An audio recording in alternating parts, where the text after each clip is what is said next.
दुरूद पाक अस्सलातु वस्सलामु अलैका या सय्यदी या रसूल अल्लाह व अला आलिका व अस्हाबिका या हबीब अल्लाह सल्लल्लाहु अलैहि नबिय्युल उम्मी व आलिहि व सल्लल्लाहु अलैहि वसल्लम सलातु व सलामुन अलैका या रसूल अल्लाह व अला आलिका व अस्हाबिका या हबीब अल्लाह। अल्हम्दुलिल्लाहि रब्बिल आलमीन वस्सलातु वस्सलामु अला रहमतिल लिल आलमीन व अला आलिहि व अस्हाबिहि अजमाइन अम्मा बाद औज़ु बिल्लाहि मिनश शैतानिर रजीम बिस्मिल्लाहिर रहमानिर रहीम व अल्लमका मा लम तकुन तालम व काना फ़ज़्लुल्लाहि अलैका अज़ीमा सदक़ल्लाहु मौलानल अज़ीम व क़ाल अल्लाहु तबारक व तआला फ़ी शान हबीबिही बिस्मिल्लाहिर रहमानिर रहीम इन्नल्लाह व मलाइकतहु युसल्लूना अलन नबी या अय्युहल्लज़ीना आमनू सल्लु अलैहि व सल्लिमू तस्लीमा अल्लाहुम्मा सल्लि अला सय्यिदिना व मौलाना मुहम्मदिन व अला आलि व असहाबि सय्यिदिना व मौलाना मुहम्मदिन व बारिक व सल्लिम व सल्लि अलैहि। इंतहाई इज़्ज़त व एहतराम के काबिल मेरे मुअज़्ज़ज़ और मेरे मोहतरम सामीन, हाज़रीन, अहले ईमान हज़रात और स्टेज पर तशरीफ़ फरमा इंतहाई इज़्ज़तों के लायक काबिल सद एहतराम हज़रात उलमाए किराम, बिलखुसूस आज की इस पुरनूर नशिस्त के मेहमान खुसूसी इज़्ज़त मुआब आली मरतबत मोहतरम जनाब नदीम एजाज साहब, ब्लू वर्ल्ड सिटी और आज की इस बज़्म नूर के मेज़बान और मोहतमिम पैकरे सिद्क़ व सफ़ा साहिबे हिल्म व हया रौनके बज़्म उलमा आली मरतबत हज़रत अल्लामा मौलाना मुफ्ती दाऊद सिद्दीकी नक्शबंदी खलीफ़ा मजाज आस्तान आलिया नक्शबंदिया नहरिया शरीफ और मेरे इंतहाई मोहब्बतों के लायक हाफ़िज़ अज़ीम साहब तुर्कवाल से, हाफ़िज़ बासिम साहब और उलमाए किराम जिनके अस्माए गिरामी से मैं अपनी कमज़ोरी को कबूल करता हूँ कि लाइल्मी की वजह से इनके अस्माए गिरामी ज़बान पर लाने से महरूम हूँ। बहरहाल इन उलमाए किराम का साया अल्लाह रब्बुल इज़्ज़त अहले सुन्नत वल जमात पर कायम व दायम फरमाए। ये वो हस्तियाँ और वो लोग हैं जो अपनी जवानियों के वो दिन जब लोग अपने दुनियावी मुस्तकबिल को संवारने के लिए लगे होते हैं, अच्छी से अच्छी नौकरी की तलाश में होते हैं, बैरून मुल्क के सफ़र इख्तियार करते हैं ताकि मैं अपने बच्चों के मुस्तकबिल के लिए कुछ कमा के, कुछ बना के, कुछ अच्छे से इंतज़ामात कर सकूं। ये वो ज़िंदगी के भरपूर दिन कुरान और हदीस का नूर समेटने में सर्फ करते हैं और फिर मसल्ला इमामत पर खड़े होकर जब अल्लाह के दरबार में झुकने की बारी आती है तो फिर क़यादत इन्हीं लोगों के हाथ में हुआ करती है। हज़रात मोहतरम, आज जामिया रज़विया अनवारुल कुरान में जो असबाक का आगाज़ किया गया है, ये वो इल्म है मेरे दोस्तों कि इल्म कहते किसे हैं और इल्म क्या दौलत है, क्या सरमाया है, किस चीज़ का नाम इल्म है। एक बात याद रखना कि हमें मार कहाँ पड़ती है कि कभी कभी हम फ़न को इल्म समझना शुरू हो जाते हैं। फ़न और होता है, इल्म और होता है। फ़न और चीज़ होती है, इल्म और चीज़ होती है। अरे सितारों का माहिर हो जाना, ये इल्म नजूम हासिल करना, ये फ़न है। अर्जियात का माहिर हो जाना, ये फ़न है। पानी को रोक कर, सिलों को रगड़ कर बिजली पैदा कर लेना, ये फ़न कहलाता है। अरे ज़मीन को नाप लेना, ये भी फ़न कहलाता है। टनू लोहा हवा में उड़ा लेना, ये भी फ़न कहलाता है। चांद पे कदमों का निशान लगा के पलटना, ये फ़न कहलाता है। यहाँ आके हमें मार पड़ती है। चांद तक जाना इल्म नहीं है, चांद तक जाना फन है। चांद के मालिक तक पहुंचना इल्म कहलाया करता। चांद तक जाना और कदमों के निशान लगा के पलट आना, ये फन कहलाता है। और चांद के मालिक तक रसाई हासिल कर लेना इल्म कहलाता है। अब आओ मैं फन और इल्म का फर्क समझा देता हूं। अरे फन ये है कि तुम मोबाइल के जरिए अपनी आवाज को शर्क से गर्ब में मुंतकिल कर लेते हो, पाकिस्तान से काल मिलाते हो तो अपनी आवाज को सऊदीया मुंतकिल करते हो, मगर सेट के मोहताज, बैलेंस के मोहताज, टावर के मोहताज, कंपनी के मोहताज, बिजली के मोहताज, जो इल्म असबाब का मोहताज कर दे वो फन कहलाता है, मगर बगैर किसी सबब के मदीने से निहामद में आवाज पहुंचाना इल्म कहलाया करता है। ऐसे ही तो रब ने नहीं फरमा दिया व अल्लमका मा लम तकुन तालम व कान फदलुल्लाहि अलैका अज़ीमा। अरे चांद का टुकड़ा कर लेना, रब ने नहीं फरमाया मैंने तुम पर फजल किया तो तेरी उंगली से मेरे हबीब चांद टुकड़े हो गया। अरे गूंगे को बुलवा लेना, मेरे रब ने नहीं फरमाया सोनिया मेरे करम से तूने गूंगे को बुलवा लिया। दरख्त को अपने पास बुला लेना, रब ने नहीं कहा सोनिया ये मेरा फजल था कि तेरे इशारे से दरख्त चल के आ गया।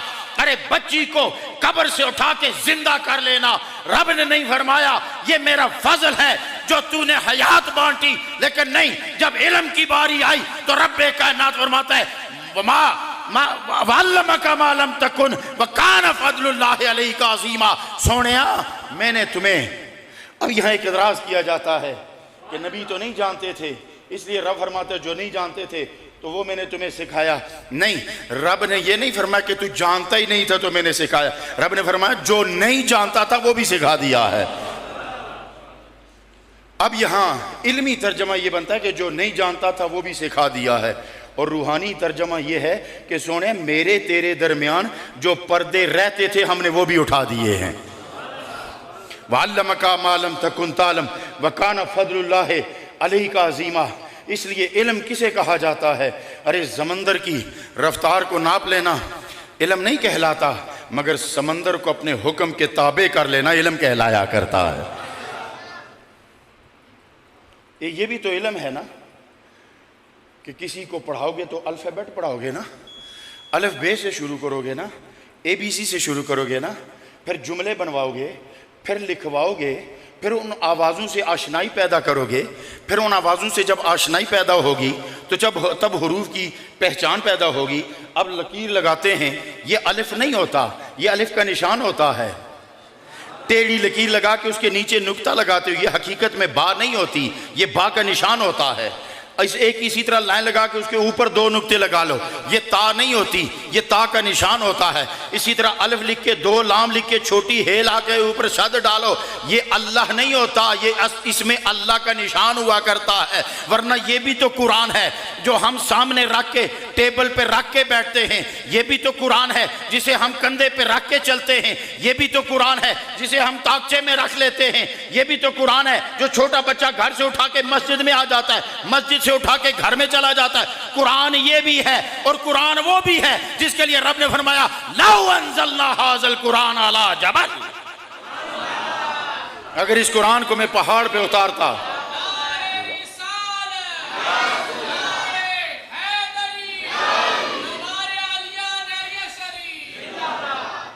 इस कुरान को अगर मैं पहाड़ पे उतारता तो पहाड़ रेजा रेजा हो जाता। वो भी कुरान है, और जो हाफिज़ कुरान पूरा कुरान सीने में लिए फिरता है ये भी कुरान है। फर्क क्या है उस कुरान में और इस कुरान में? आओ मैं आज आपको एक बारीक नुक्ता बताऊं। ये जो मसाजिद के ताकचे में रखे होते हैं, क्या इसे कुरान कहोगे? अगर ये कुरान है तो जो पहाड़ को रेजा करता है वो कौन सा कुरान है? जो ताकचे में आया ये कौन सा कुरान है? तो सुनो, कुरान की हकीकत और है, नक्शे कुरान और है। कुरान की हकीकत और है, नक्शे कुरान और है। ये जो ताकचू में रखा होता है ये नक्शे कुरान है, और हकीकत कुरान ये है कि हज़रत अली फरमाते हैं कि अगर सिर्फ फातिहा की सूरत तफसीर लिखूं तो 70 ऊँट बन जाएं फिर भी पूरी ना हो। 70 ऊँट बन जाएं। जिस फातिहा को 70 ऊँट नहीं लेकर जाते, जिसका वजन 70 ऊँट नहीं उठा सकते, वो चंद आयात में सिमट कर आ गई है, तो फिर मानना पड़ेगा ना ये निशाने कुरान है और मेरे मुस्तफ़ा का वजूद तफसीर कुरान है। ये नक्शे कुरान है, वो तफसीर कुरान है। अब मुफ्ती साहब ने एक खास बात कही थी कि जब इल्म और तरीकत और शरीयत इकट्ठे होते हैं तो फिर फर्क क्या होता है। आओ मैं अब एक बारीक नुक्ता समझाना चाहता हूं। कुछ लोग कुरानी को हिदायत समझ बैठे, वो साहिबाने इल्म हैं, और जो कुरान और साहिबे कुरान से रिश्ता जोड़ बैठे वो साहिबाने नजर हैं।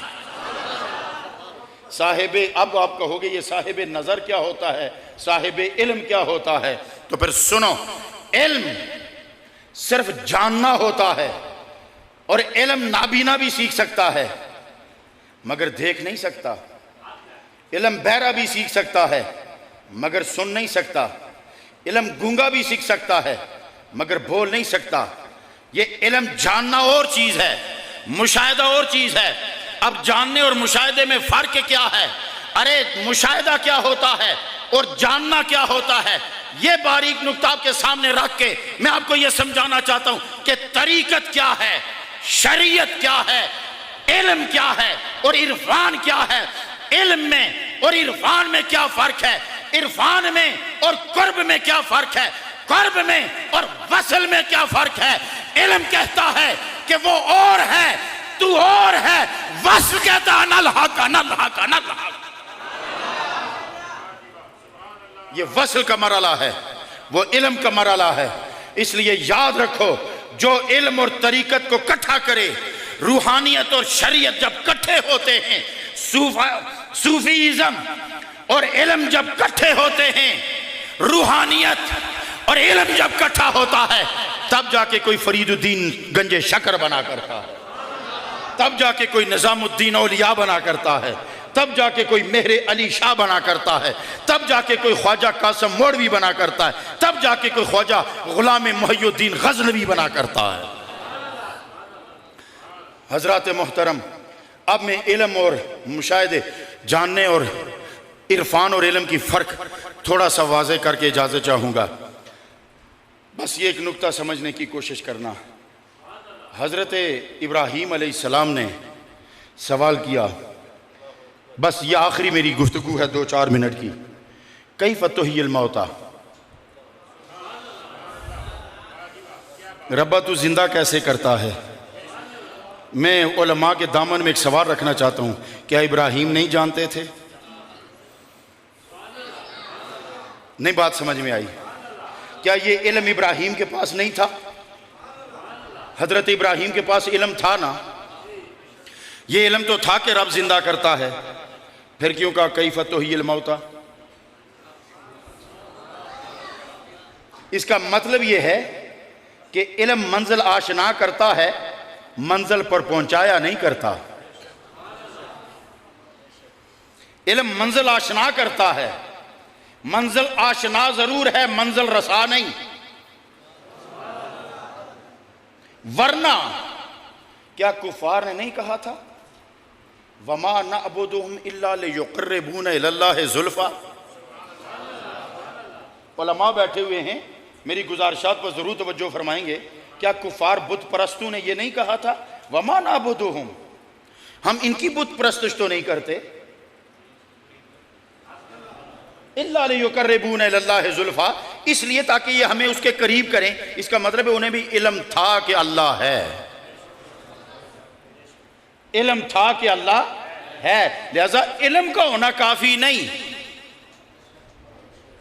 सिर्फ इल्म का होना काफी नहीं। वरना क्यों हजरत इब्राहीम, वो तो अल्लाह के नबी हैं और अबुल अंबिया हैं, खलीलुल्लाह हैं, फिर भी कह रहे कैफ़ तुह्यिल मौता। तो पता है रब ने क्या फरमाया, अवलम तुमिन, क्या तू ईमान नहीं रखता? क्या तू ईमान नहीं रखता? तो क्या कहा हजरत इब्राहीम ने, बला, काला बला, क्यों नहीं, ईमान तो है। वले यतमइन्ना कल्बी, मगर इत्मीनान चाहिए, मगर इत्मीनान चाहिए। अब मैं एक सवाल करना चाहता हूं, मुझे इतना समझाया जाए, ये ईमान क्या है, ये इत्मीनान क्या है? कि ईमान है और इत्मीनान नहीं। बात समझ में आई कि नहीं? ईमान है मगर इत्मीनान नहीं। क्यों नहीं था? तो इसीलिए कहना बोले यत्मइन्ना कल्बी, इत्मीनाने कल्ब चाहिए। ईमान था, इत्मीनाने कल्ब नहीं था। ईमान का माना यह है कि ये इकरार कर लेना, ये जान लेना कि अल्लाह एक है, और इत्मीनान ये है कि जब तक दीदार ना हो जाए इत्मीनान नहीं हुआ करता, जब तक मुशाहिदा ना हो जाए। काला वाला कहा क्यों नहीं? बोले यत्मइन्ना कल्बी, मगर इत्मीनान कल्ब चाहिए। इसका मतलब ये हुआ कि इत्मीनान हासिल होता है मुशाहिदे के साथ, इत्मीनान हासिल होता है मुशाहिदे के साथ। तो फिर याद रखो, इल्म और तरीकत जब इकट्ठे होते हैं तब इरफान हासिल होता है। जब इल्म हो और तरीकत और रूहानियत किसी साहिब नजर की नजर ना हो। अब मैं बस आखिरी बात, कुरान की तिलावत करो। हाफिज़ कुरान है। एक हाफिज साहब ने मुझे कहा जी मैं 38 मुसल्ले सुना चुका हूँ। एक हाफिज साहब ने बताया जी मैं 45 मुसल्ले सुना चुका हूँ। एक शख्स ने कहा जी मैं 60 बरस मेरी उम्र है, 45 हज कर चुका हूँ। एक शख्स ने कहा जी मैं 2.5-3 करोड़ सालाना ज़कात देता हूँ। एक ने कहा जी मैंने सारी उम्र तहज्जुद कज़ा नहीं किए। एक ने कहा जी मैंने कभी किसी का दिल नहीं दुखाया। मैंने सबको लाइन में इकट्ठा करके कहा बताओ ये सारे अमाल करने के बाद जन्नत की जमानत मिली? सारे अमाल इकट्ठे करने के बावजूद जन्नत की जमानत मिली? उन्होंने कहा ये तो पता नहीं जी कि कबूल हुआ कि नहीं हुआ, जन्नत मिली कि नहीं मिली। फिर मैंने कह दिया नमाज जमानत जन्नत की तेरे पास भी नहीं, वो बैतुल्लाह के तवाफ जमानत जन्नत की तेरे पास भी नहीं, हरम में पड़े हुए नवाफल जन्नत की ज़मानत तुम भी नहीं देते, ए ज़कात जन्नत की ज़मानत तू भी नहीं देती। मैंने कुरान से पूछा तो कुरान ने तो मामला ही उल्टा कर दिया। मैंने कहा ए कुरान तू बता तेरे पढ़ने से कोई जन्नत की ज़मानत मिलती है? उसने कहा तूने पढ़ा नहीं। मैंने कहा क्या? युदिल्लु बिही कसीरन व यहदी बिही कसीरा। मैं कहाँ ज़मानत देता हूँ? मेरे पास तो करंट का वो आलम है कि किसी ने जुई गलत उंगली लगाई तो मर गया, दुरुस्त उंगली लगाई तो बच गया। जिसने दुरुस्त उंगली लगाई उसका घर रोशन हो गया, जिसने गलत उंगली लगाई उसका घर उजड़ गया। मैंने कहा इसका मतलब यह है कि कुरान तू बसाता भी है, तू उजाड़ता भी है। तो मैंने कहा बता जमानत कहां मिलेगी? तो उसने कहा जमानत की जगह एक ही है, वो मुस्तफा का दर है जिसने कह दिया था ओ जाओ तुम 10 जन्नती हो गए हो, जाओ तुम 10 जन्नती हो गए हो। इसका मतलब है कि जमानत का दरबार एक ही है जिसे दरबार मुस्तफ़ा कहते हैं, जिसे दरबार मुस्तफ़ा कहते हैं। बस कहने का मकसद ये है कि ये कुरान रोशनी तब देता है जब साहिब कुरान से रिश्ता जुड़ा होता है। जो ये कहते हैं ना जी हम सिर्फ कुरान के पीछे नमाजें पढ़ते हैं, तो वो सिर्फ कुरान के पीछे नमाज पढ़ के साबित भी तो कर देना।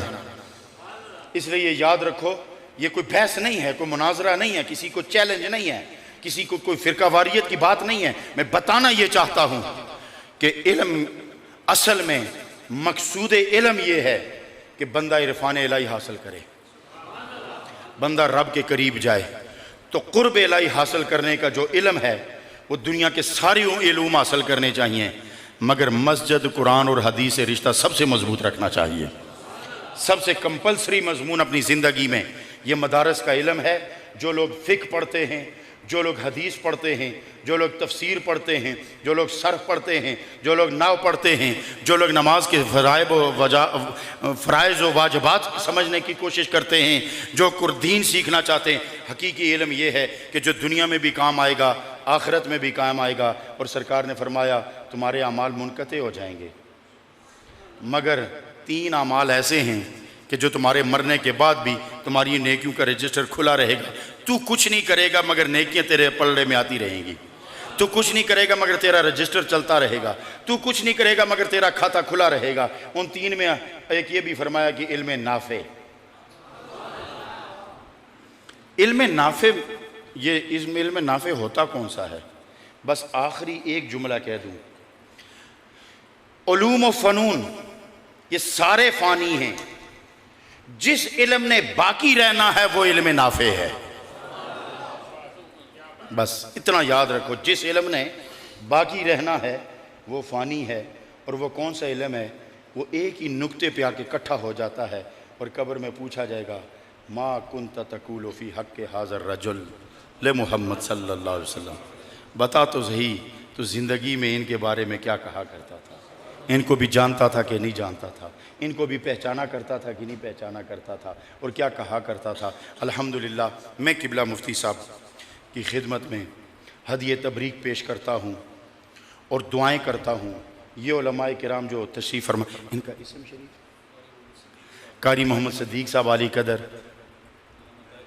अल्लामा ताहिर शफ़ीक साहब, अल्लाह ताला इन हस्तियों का साया अहले सुन्नत पर कायम रखे, इनका वजूद कायम रखे। ये वो पाकीज़ा हस्तियाँ हैं जो अब सीने में कुरान और हदीस का नूर लिए गली गली फिरते रहते हैं। बस एक आखिरी बात कहूँगा, एक कागज़ पर अगर एक आयत लिख ली जाए तो कागज़ तो बड़े मिल्लू से निकलते हैं ना, लेकिन कभी देखा किसी ने कोई कागज़ उठा के चूमा हो? नहीं ना। अगर उस पर कुरान की आयत लिखी हो तो उसे उठा के चूमते हो कि नहीं चूमते? तो कागज़ अदना मखलूक है ना। अगली बात तो आपको खुद ही समझ आनी चाहिए, कागज़ तो अदना मखलूक है ना।